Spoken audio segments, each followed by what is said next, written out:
fantastic. Well, Rhiannon. Okay, that was interesting when you won on points. Yes. Okay. Right. Tell me, did that match pan out the way you framed it? Well, I thought that the mortgage provider was being a little cocky. Right. Okay, and you weren't expecting that? No, they were like, duh, well that's obviously what's going to happen then. And I don't think it is obvious. Right, but let me bring you back to your strategy, if I may. Yeah. Okay. In your strategy, you were wanting answers. Yeah. Were you not getting the answers you were demanding? Were the answers there? Or were they just that bit more provocative than you thought? They were more provocative than I'd imagined them being. Right. So the authorship kind of slipped from you at that point. Yeah, I didn't like the way that my opponent was carrying on. I asked some straight questions and I felt like I was getting a little bit of a cocky response back. So you're back-footed then? Yeah. So what were your tactics after that in order to gain... Because you had one hell of a slug at one point. You had them down. Yeah, I just thought I'd just keep powering through and ask more questions. I asked more questions than I'd originally intended. Oh, right.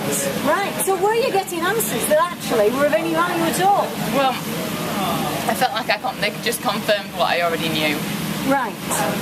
They did answer the questions, but they just confirmed what I already knew. So I thought I'll just keep throwing questions at them and just wait for them to fall into a decline. Right, okay. Did you think you kind of got there? Is that match playing out the way you hoped? Did you get the result you were I feel after? satisfied to know that I won, but I would have liked to see them down and out. It's interesting because that's quite a shift from your initial strategy there, wasn't it? Mm. Your initial strategy, you didn't see a knockout. No.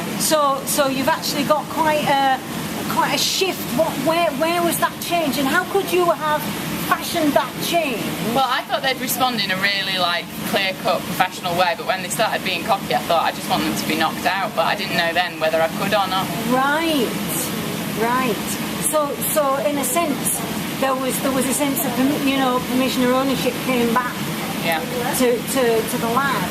Yeah. That's really very, very interesting. Is there any other observations you want to make about your match at this point? I kind of quite liked taking my frustration out on someone. Yeah. I quite enjoyed that. It was very hot. Yeah.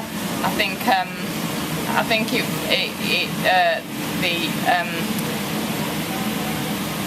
my opponent wasn't really saying anything before we got into the ring, and I was perhaps expecting him to goad me a little bit more. Right.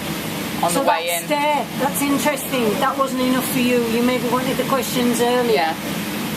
Okay, right. Yes. And do you think that would have then changed the outcome in any way? I think had he been a bit kind of more goading me before, I'd have probably been more angry at the off and more persistent and pushy with my questions. You might have got the knockout you were after. But it's interesting actually you didn't want a knockout to begin with, and it's emerged through, and it's how you were able to actually achieve that change of thought, isn't it? Yeah. Well, I think that's all right for tonight's viewers. It's been great to have chatted to you. You as well. It was a good win on points. Thank you very much. I mean, I saw it come in for about halfway through the match, and I enjoyed the fight. Excellent. Thank you. Thank you. Thank you. That's a wrap, Stu.